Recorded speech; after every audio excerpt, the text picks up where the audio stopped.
Welcome back as we continue our adventure along Scotland's roof. In episode 6 we leave Eilean Hoan and kayak westwards to Port Odhar via Faraid Head. Here you can enjoy a few short taster clips from this episode, then we'll get straight into the trip showing maps, the route taken and the main video.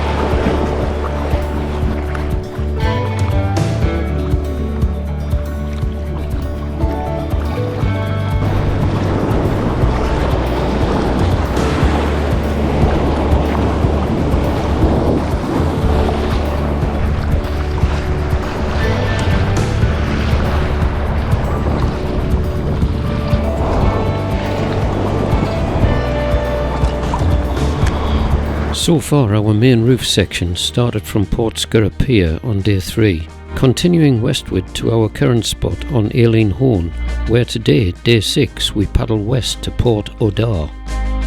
GPS route traces from Eilean Hoan to Balnakeil, then on to Port Odhar.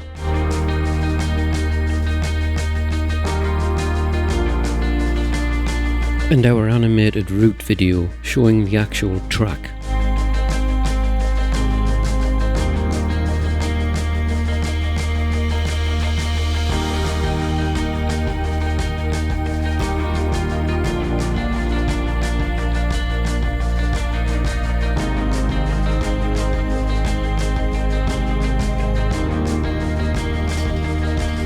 I woke to clear blue skies and sounds of the others making breakfast.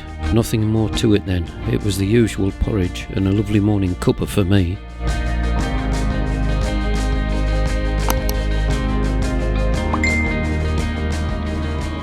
Some selected drone footage of the island and our camp spot as I try to show Eilean Hoan's location lying northwest of Loch Eribol's entrance and to the east of Durness.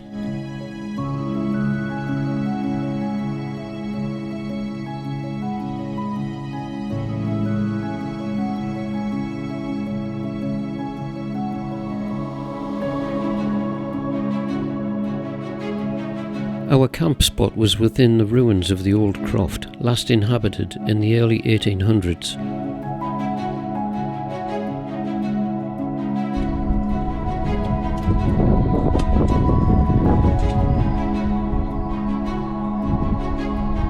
A difficult launch this morning due to the low tide. Extra care was required when manoeuvring the boats down to the water. And it's a big deep hole.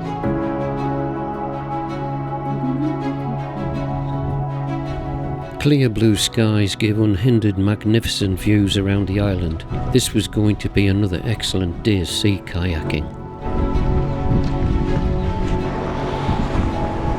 We chose to paddle anti-clockwise around the island in order to view its exposed northern coastline.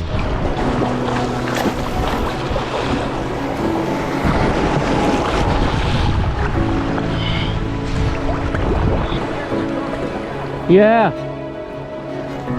Nice gully.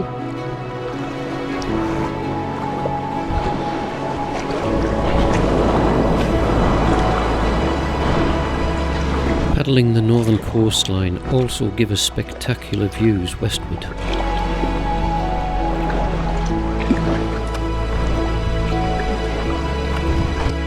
Throughout the entire trip we couldn't believe the amount of fulmars that seem to inhabit Scotland's north coast, normally reasonably solitary in other areas.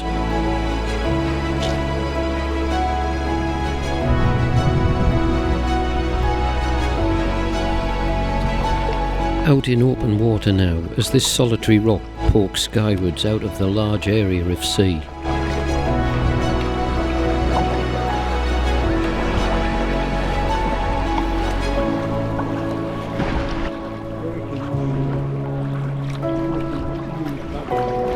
The lovely bright day allowed superb views westward right along the north coast. We closed in tighter to the coast at this point as we searched for the narrow entrance to Smoo Cave, a popular visitor attraction in this area. Yeah, that's Smoo. That might be the entrance there on the right, just on the corner. I've seen it from the top. So a slight detour to take a closer look.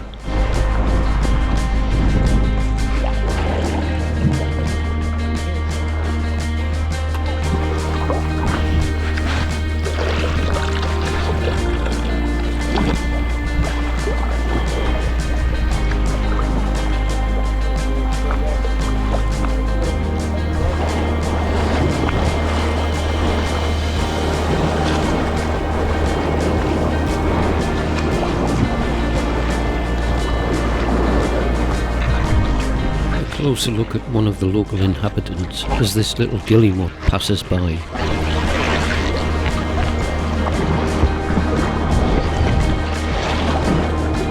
Views across to Durness and its huge, very popular campsite. Views back eastwards to Whitten Head trigger memories of yesterday's incredible journey and my terrific birthday treat. Make sure you watch episode 5 for this incredible kayaking area.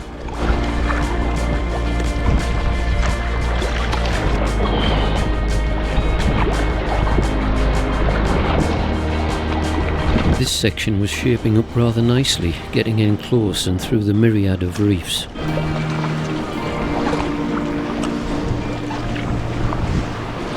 Not much movement at this stage, but I'm sure it will improve as we travel the more exposed sections.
All quiet until we round this headland to a lovely bit of movement. Now this is more like it. Can't beat a bit of spicy. Yeah!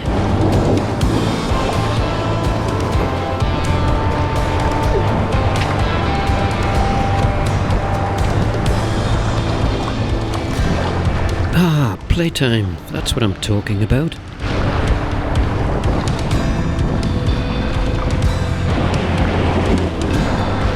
Tiny amount of tide influence and sea movement running along these exposed points and steeper cliffs.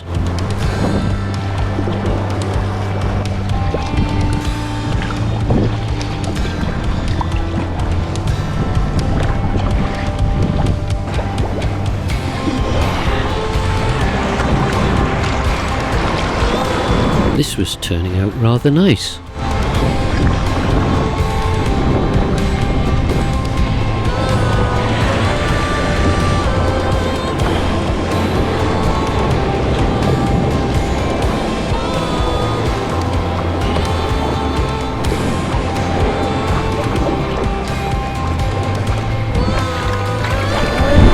Cape Roth light in the distance. Yes, the farthest headland was indeed Cape Roth, and another chance tomorrow to explore its iconic location, Scotland's most northwestern corner. Sheep's going through. There's Derek. A lovely natural arch and its set of reefs before rounding into Balakeil and onward to Faraid Head.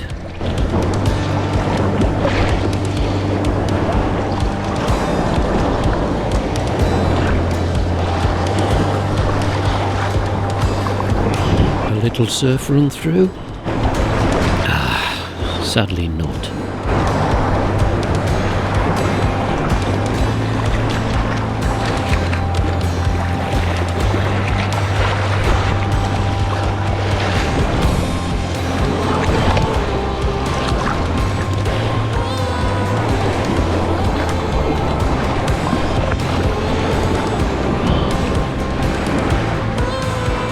Once around the low-lying Faraid Head with its military danger zone controlled buildings, we looked deep into Balnakeil Bay and its cluster of houses.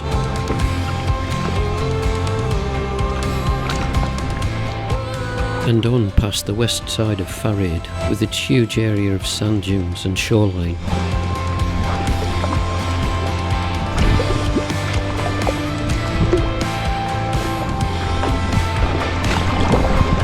Tiny wee run in and we were landing for lunch and killer car shuttle, unaware of how much time this would actually take. The killer shuttle involved driving from Balnakeil along the north coast to Portsmouth Pier for the other cars and back, negotiating Loch Eribol's shoreline twice, then a drive to Scurry on the northwest coast and return with one car, a total of 7 hours including lunch. Finally, back on the water with a low sun dropping fast, we set off for our camp spot at Port Odhar, which would give us a great start for tomorrow's journey and further exploration around Cape Roth, then south down to Shegra. A relatively short paddle now, bathed in beautiful evening light, northwesterly straight across Balnakeil Bay to Port Odhar, and the rising landscape towards Cape Roth.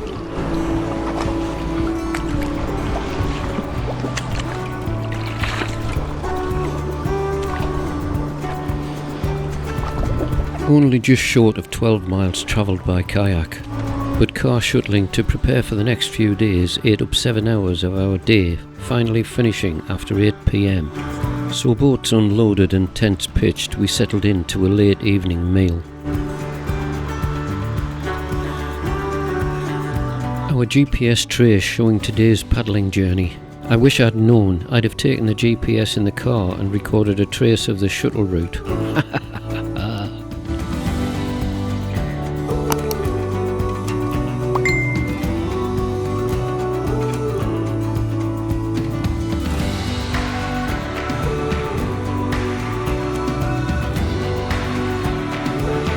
Enjoyed our journey with me? It's to be continued in the next one, so be sure to return. Please like, subscribe and share with friends. Click on the thumbnail links for more adventures with me. Thanks for watching.